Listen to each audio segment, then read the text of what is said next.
धन धन सतगुरु तेरा ही आसरा, हाजर नाजर जिंदा राम तेरा ही आसरा। एक बार हजूर सच्चे पातशाह जी राजा जनक की साखी सुनाने लगे और वो आप साथ संगत को भी सुनाता हूँ। धन धन सतगुरु तेरा ही आसरा। हजूर महाराज सच्चे पातशाह जी ने फरमाया, राजा जनक के मन में जब जिंदगी के रहस्य को जानने की जिज्ञासा पैदा हुई तो उसने हिंदुस्तान के सारे ऋषि मुनियों को महात्माओं की सभा बुलाई। राजा जनक ने अपनी राजधानी के अलावा नगर में ढिंढोरी पिटवा दी कि जो महापुरुष मेरे सारे संशयों का निवारण कर मुझे ज्ञान देगा उसे मैं 1000 गौएं जिनके कानों में 2 सोने की मुद्राएं बंधी होंगी उसे मैं दूंगा, दक्षिणा में दूंगा। राजा जनक के निमंत्रण पर देश के सभी आश्रमों से उस जमाने के जाने माने हुए ऋषि मुनि महात्मा राजा के संशय का निवारण कर उसे ज्ञान देने सभा में उपस्थित हुए। हिंदुस्तान के सारे ऋषि मुनि सभा में मौजूद थे, मगर उस समय के अनुभवी पुरुष महर्षि अष्टावक्र नहीं आए। उस सभा में बुद्धि विचार और ग्रंथों पोथियों के पढ़े पढ़ाए के आधार पर ज्ञान ध्यान की बहस में अनुभवी पुरुष का क्या काम परमार्थ पढ़ाई का नहीं, अंतर दिव्य मंडलों पर चढ़ाई का मजबून है। शास्त्र शुरू हुआ। राजा सवाल पूछने लगा, ऋषि मुनि जवाब देने लगे। सभी महात्माओं में एक ऋषि याज्ञवल्क्य निकले जिन्होंने राजा जनक के सारे सवालों का जवाब देकर उनके सारे संशयों का निवारण कर दिया। राजा को सारे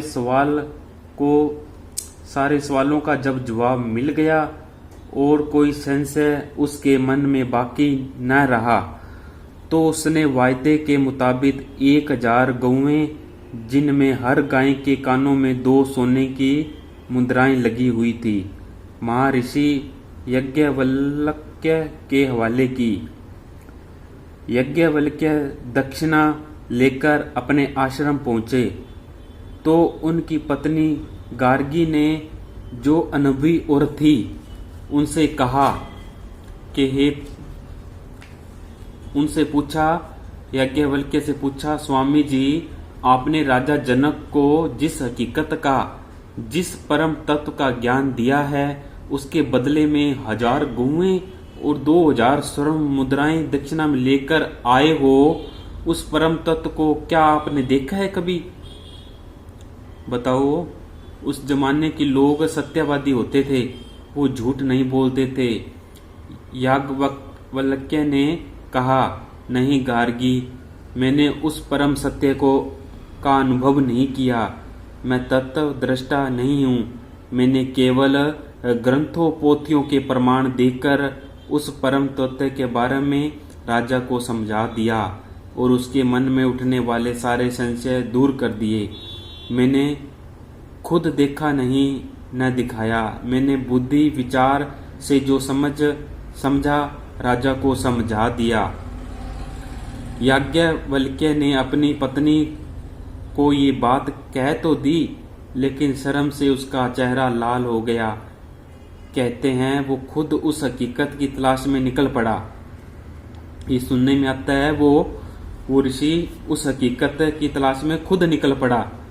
महर्षि याज्ञवल्क्य के जाने के कुछ समय बाद राजा जनक ने अपनी अवस्था पर विचार किया तो देखा कि ज्ञानी अर्थात आत्मा अनुभवी पुरुष के जो लक्षण धर्म ग्रंथों में बताए गए हैं उसमें से कोई भी लक्षण मेरे अंदर नहीं है। याज्ञवल्क्य से मैंने क्या पाया? मेरी जिंदगी में तो कोई बदलाव नहीं आया। मैं वहीं का वहीं हूँ।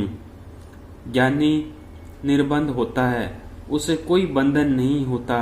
मैं तो हर तरफ से बंधा हूँ, तन के करके, मन करके, रिश्ते नातों के, राजपाट के, धन दौलत जायदादों के बंधन हैं। ज्ञानी सबको एक नजर से देखता है, उसमें भेदभाव नहीं होता।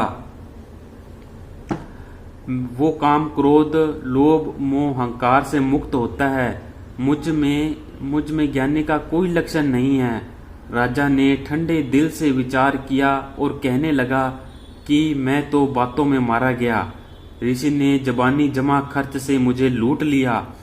वो परम ज्ञान जिसकी मैं तारीफ शास्त्रों में की गई है, जिसके जानने से सब कुछ जाना हुआ हो जाता है, जिसके पाने से सब कुछ पाया हुआ हो जाता है, कुछ भी बाकी नहीं रह जाता पाने को, जानने को। वो परम ज्ञान मुझे कहाँ मिला है?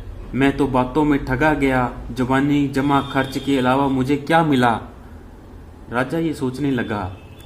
राजा पहले धोखा खा चुका था। उसने गूढ़ विचार किया तो मालूम हुआ कि ये बुद्धि विचार और शास्त्र को मजबूर नहीं। शास्त्र साफ लफ्जों में कहते हैं इंद्रियां दमन में मन खड़ा हो और बुद्धि स्थिर हो, तब आत्मा का साक्षात्कार होता है।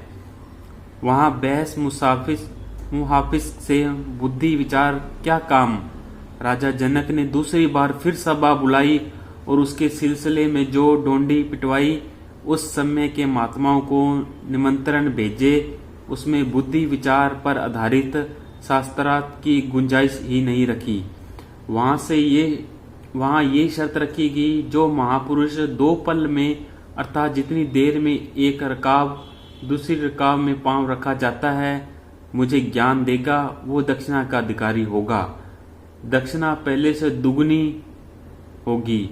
निमंत्रण महर्षि अष्टावक्र के पास भी पहुंचा, जो पहली सभा में नहीं गए थे।